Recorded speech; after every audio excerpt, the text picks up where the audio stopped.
When we were supporting the 25th Infantry, they were, again, always in the mix of getting casualties in heavy fighting.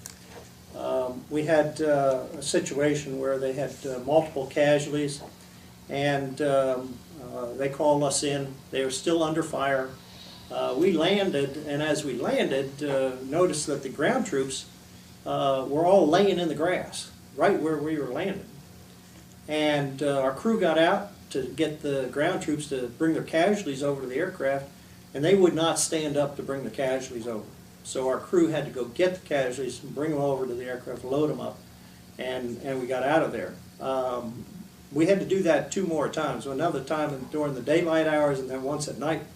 And each time the ground troops, because of their enemy action, would not stand up to help us load.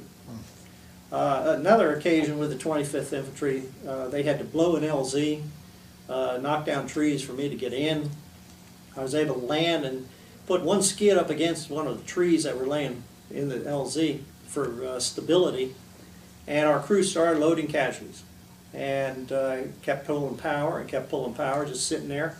And I kept asking, "Are you loaded?" "No, sir, we're still loading casualties." And finally they said, "Okay, we're ready to go." And so I pulled power, and fortunately I had that H model Huey and was able to climb right out.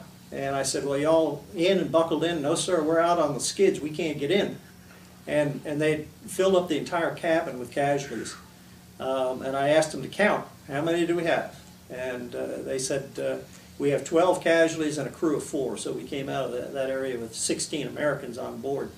Again, because of that engine that was able to provide us the necessary. Is that the largest load of casualties you ever Yes. evacuated? Yeah.